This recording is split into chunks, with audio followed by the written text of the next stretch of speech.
Assalamualaikum, Namaste, Sat Shri Akal. Welcome back to Hassan Reacts. Now HSM. सो इस वक्त हमने जो सेकंड वीडियो पे भी रिएक्ट करना स्टार्ट किया है, मतलब कि इंशाल्लाह ये जो लास्ट वीडियो है इसके बाद ये नेक्स्ट वीडियो मैं 6 आवर्स के बाद मैं अपलोड कर दूंगा। राश्ता राइफल्स के बारे में है, R in Kashmir in action part 2, और ये विक्टर फोर्स से थी। बेसिकली इसके मैं देखूँ तो डार्को डॉनी उन्होंने मुझे कहा था कि आपने इसके ऊपर रिएक्ट करना है। इसके अलावा भी जिन लोगों ने कहा है रिएक्शन, इनके अलावा कीरीटिन के नाम से है उनका, उन्होंने कहा था मार्कोस के ऊपर करें, तो अभी हम मार्कोस के ऊपर भी जाते हैं, रिएक्ट करते हैं। जल्दी जल्दी से हम रिएक्ट करते हैं, सारी चीज़ें करते हैं, ताकि मैं फिर बाद में वीडियोस को लाइन में ही पार्ट्स आपको मिल जाएंगे इसके, अपलोड करते हैं। सो लेट्स सी कि मेरी फेवरेट है राष्ट्रा राइफल्स। अभी हमने जेके पुलिस के बारे में किया है, मैं बात ही कर रहा था कि राष्ट्रा राइफल्स में और उनमें यूनिफॉर्म में समझ नहीं आ रहा फ़र्क है। सो अभी देखते हैं इस विक्टर फोर्स में क्या चीज़ है ऐसी। So let's go. ओके, 1 2 3।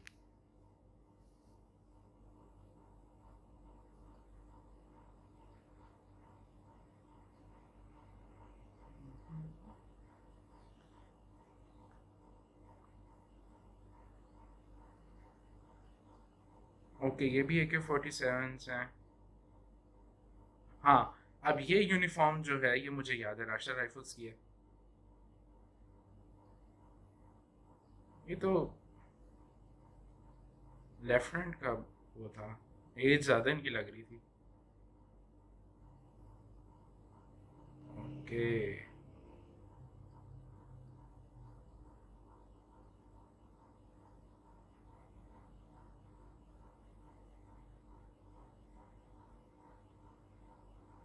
ओहो।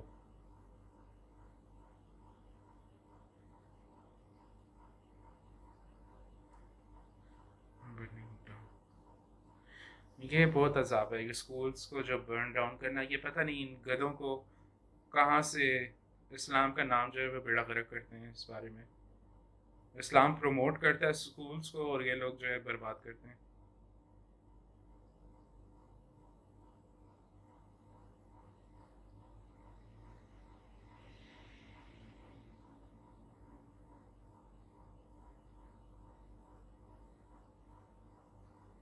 ज़बरदस्त, उसके ऊपर स्कोप बहुत आला है, और ये इंसास वेपन था।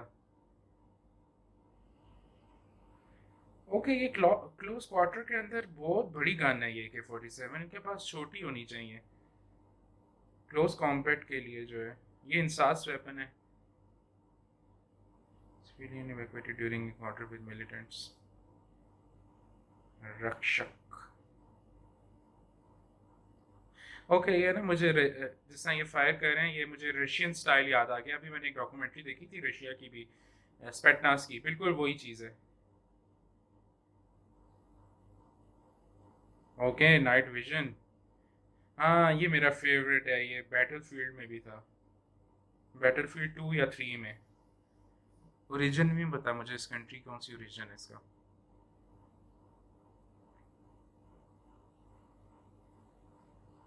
ऐसे ज़्यादातर रशियन वेपन ही यूज़ हो रहा है। Militant surrendering.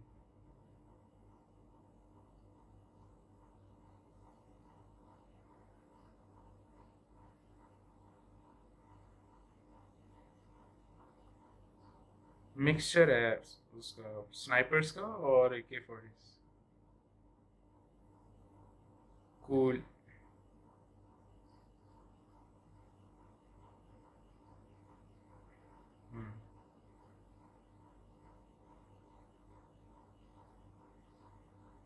ये मेरा ख्याल है ये नया टैक्टिस जो है ना, ये स्टार्ट हुआ है। पहले से पहले ये देखने को नहीं मिलता था कि आप घर ही को उड़ा दें जिसमें मिलिटेंट्स हैं। तो ये नया टैक्टिस है, ये बेसिकली जानें बचा देता है, लेकिन इस टैक्टिस में एक चीज़ की गारंटी लाजमी होनी चाहिए कि कम अज़ कम सिविलियंस कोई अंदर ना हो। ओके, सो बेसिकली मैं आपको क्या कहूँ इस वीडियोस के लिए कि अब ये जो है आगे नाम बर्बाद करते हैं, इस नाम का स्कूल्स को डिस्ट्रॉय करना, सिविलियंस को मारना जिनका कोई ताल्लुक ही नहीं है दूर दूर तक फाइट। अगर ये फ्रीडम फाइट भी है, जिसको हम कह सकते हैं है या नहीं है, बेसिकली अगर मैं आपको सच बताऊं, ये चीज़ें बहुत सारे मुल्कों में चल रही हैं इस वक्त, फ्रीडम फाइट कह लें, वैसे नाम तो नहीं कह सकते फ्रीडम फाइट का, लेकिन यह कि ये इधर भी है, पाकिस्तान में भी है, बलूचिस्तान में ये चीज़ चल रही है, अभी भी चल रही है, अभी बल्कि ज़्यादा हुई है, कभी कम हो जाती है कभी ज़्यादा हो जाती है। इसी तरह ये चीज़ें जो थी, ये अभी रशिया और यूक्रेन की जो वॉर थी, वहाँ पे भी ये चीज़ें चल रही थी इससे पहले पहले। वो तो फुल फ्लेज वॉर उसके बाद ब्रोक आउट हुई है, प्रॉक्सी वॉर चल रही थी उससे पहले पहले। फिर इसके अलावा बहुत सारे और मुल्कों में, सीरिया में, इराक में ये चीज़ें थी। तो बेसिकली प्रॉब्लम जो है ना वो ये होता है कि जब आपकी जो लॉ इन्फोर्समेंट एजेंसीज हैं, अगर किसी एक भी गैर कानूनी शख्स को पकड़ लेना, यानी कि कोई इनोसेंट पर्सन हो, वो ऑटोमेटिकली कन्वर्ट हो जाता है मिलिटेंट के अंदर। ये चीज़ मैंने बहुत ज़्यादा देखी भी है और ये चीज़ मैंने अपनी लाइफ में एक्सपीरियंस भी की हुई है, क्योंकि मैं ऑफ कोर्स एयरफोर्स के स्कूल एंड कॉलेज में था, वहाँ पे काफ़ी ज़्यादा लेक्चर्स होते थे और बाकायदा काफ़ी चीज़ें और भी मैंने देखी हैं अपनी आंखों के सामने, क्योंकि ये मिलिट्री की एक ही बेस है यहाँ पे इस्लामाबाद में। सो बहुत सारी चीज़ें हमने देखी भी हैं और एट दी एंड जो नतीजा ये निकलता है कि लोग आपके अपने खिलाफ हो जाते हैं। अगेन मैंने आपको पिछली वीडियो में भी शायद ये बात बताई है कि पाकिस्तान और इंडिया बहुत देर से प्रॉक्सी वॉर में इन्वॉल्व हैं और ये आगे भी इन्वॉल्व रहेंगे जब तक कि ये कश्मीर का फैसला नहीं होता। ये एक आप समझ लें कि ये गोरों ने एक गंध छोड़ के गए हैं कि ये लड़ते रहे आपस में। वेपन पाकिस्तान भी खरीद रहा है, वेपन इंडिया भी खरीद रहा है, मर रहे हैं बीच में लोग, काम दोनों का चल रहा है, वेपन वेस्टर्न कंट्रीज का बिक रहा है। ये है रियलिटी। कोई भी यूनाइटेड नेशन तो वैसे ही फजूल है, उसको कहना ही फजूल है, क्योंकि कोई भी मुल्क आगे नहीं आएगा कि जी सुलह सफाई करें, चलो जी दफ़ा करो, आगे निकलते हैं, देखते हैं आगे क्या होता है। सो अब क्या कह सकते हैं इसके बारे में, अगर ये बॉर्डर्स वगैरह इंडिया और पाकिस्तान के खुलें तो कितनी अपॉर्चुनिटीज़ पाकिस्तानियों को भी मिले और इंडियंस को भी मिले, क्योंकि एक सब कॉन्टिनेंट था ये। और अगर बांग्लादेश का भी खुलता है तो ये बहुत अच्छी यूनिटी होती है। लेकिन और एक और चीज़ मैं आपको बताऊं कि जहाँ पे मैं एक चीज़ जो सबसे इम्पोर्टेंट पॉइंट है, सबसे इम्पोर्टेंट, ये हर वीडियो में मैं डिस्कस करूंगा आगे भी, कि इंडिया की जो बैकबोन है या इंडिया की जो पावर है, जो ट्रू पावर है, स्ट्रेंथ है, वो उसका सेकुलरिज्म है, जिसके ऊपर इंडिया बना है। पाकिस्तान तो बना है रिलीजियसली काम के ऊपर बना हुआ है। हमें इस्लामिक चीज़ें चाहिए थी, इसलिए इस पाकिस्तान बना है। इंडिया उस वक्त बना था सेकुलर स्टेट, हर यानी कि यूनिटी यूनिटी यूनिटी यूनिटी, क्योंकि गांधी जी कहते थे क्विट इंडिया मूवमेंट और कायद आज़म कहते थे divide and quit India movement. और वो वजह भी यही थी कि अगर गोरे चले जाते तो फिर से ये फसादात शुरू होते, हिंदू मुस्लिम के अभी भी हो रहे हैं और शायद आगे भी होते रहेंगे। लेकिन जहाँ पे, अब मैं बात पाकिस्तान की हटा देता हूँ क्योंकि यहाँ पे तो मेजॉरिटी मुस्लिम्स हैं, हिंदूज बहुत कम है। मेरे कुछ दोस्त हैं हिंदूज, बहुत ही अच्छे हैं। क्रिश्चियंस भी बहुत कम है यहाँ पे मिलते हैं, लेकिन इतना प्यार मोहब्बत है कि पता ही नहीं चलता कि रिलीजन का तो पता ही नहीं है पाकिस्तान में, मैं आपको सच बताऊं, हकीकत बताऊं। और सबसे इंपॉर्टेंट चीज़ पाकिस्तान के बारे में, अपने मुल्क के बारे में मैं बताता हूँ आपको, मैंने पूरा पाकिस्तान ट्रैवल किया हुआ है। जितना आपको मतलब कि जितनी इज्जत आप नॉन मुस्लिम्स को मिलती है, यहाँ पे मुस्लिम्स को नहीं मिलती, बिल्कुल भी नहीं मिलती। और चौंक जाते हैं लोग अगर कोई नॉन मुस्लिम कहीं पे आ जाए। उसकी रीज़न यही है कि नॉन मुस्लिम्स बहुत कम है पाकिस्तान के अंदर, क्रिश्चियंस हैं, हिंदू सिर्फ सिंध वाली साइड में आपको ज़्यादा मिलेंगे। अगेन अब मैं आता हूँ इंडिया की तरफ। तो इंडिया की तरफ मैं ये कहूँगा कि इंडिया की जो बैकबोन है वो उसका सेकुलरिज्म है, और ये चीज़ एक नेचर है, आप कह सकते हैं एक कंट्री का नेचर होगा कि जहाँ पे ज़्यादा धर्म वाले लोग हैं, डिफरेंट धर्म हैं, वहाँ के ऊपर या रिलीजन है, वहाँ के ऊपर लड़ाइयाँ होती रहती हैं आपस में। क्यों लड़ाइयाँ होती हैं? कि जो जाहिल लोग हैं वो दूसरे लोगों को की बातों को समझते नहीं हैं। इसी वजह से हिंदूज में भी यही लोग होंगे, मुस्लिम्स में भी यही लोग होंगे, क्रिश्चियंस में भी यही लोग होंगे, बुद्धिस्ट में भी यही लोग होंगे। बुरे लोग हर जगह पे पाए जाते हैं, चाहे वो कोई भी रिलीजन हो, उसके अंदर बुरे लोग पाए जाते हैं।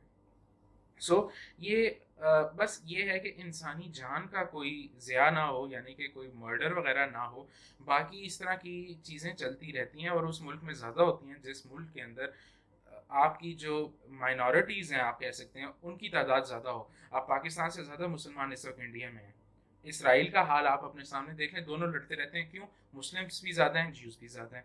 सो जहाँ पे ये चीज़ें ज़्यादा हों वहाँ पे ये चीज़ें बहुत ज़्यादा होती हैं, जहाँ पे बिल्कुल कम हो जैसा पाकिस्तान है वहाँ पे बहुत हार्डली कोई केस आ जाए। अभी एक केस आया था, आपने देखा था कि पाकिस्तान में वो श्रीलंका के यहाँ पे काम कर रहे थे, उनको जलाया, ज़िंदा मारा था और फिर जला दी थी बॉडी। तो पाकिस्तान ने, मेरा ख़्याल है इस वक़्त वो पूरी ज़िंदगी के लिए अंदर हैं और वो पूरी ज़िंदगी अंदर रहेंगे, क्योंकि वो वाक़या अब ऐसा हुआ है कि सारे लोगों ने लानतें भेजी हैं, पूरे पाकिस्तान ने उन लोगों को जिन्होंने मारा है, और वो मारा रिलीजियस बिना पे नहीं है। अभी ये बात आके खुल रही है, वो मारा अपनी पर्सनल वजह वजह की वजह से, वो छुट्टी नहीं देते थे और स्ट्रिक्ट थे, इन्होंने मज़हब का नाम साथ लगा के उन्हें मार दिया और बड़े बेदर्दी से मारा है। सो अपने मुल्क के बारे में मैं कम से कम ये कहूँगा कि यहाँ पे जो उनकी हालत की है लोगों ने, पहले तो लोगों ने पकड़ के जो मारा है उन सारों को, उसके बाद फिर जो पुलिस ने इन्हें पकड़ा है, तो पूरी गवर्नमेंट तो वैसे ही हिल गई थी उस दिन जिस दिन ये वाक़या हुआ है। श्रीलंका से हमने माफ़ी तलाफ़ी बहुत ज़्यादा की है। तो बुरे लोग हर जगह पाए जाते हैं। सो अगेन मैं मिलिट्री का कह रहा था कि जहाँ पे कोई गलती थोड़ी सी भी हो जाए ना, तो दिल पे जब लगती है एक इंसान की, तो वो ऑटोमेटिकली जो है वो मिलिटेंसी में कन्वर्ट हो जाता है। आप फॉर एग्जांपल अपनी मिसाल ले लें कि आपके घर में कोई जुर्म होता है, पुलिस वाले आपके घर में आते हैं और आप ही को मारते हैं और आपको उठा के ले जाते हैं, 1-2 दिन जेल में रखते हैं, आपके दिल पे क्या गुजरेगी?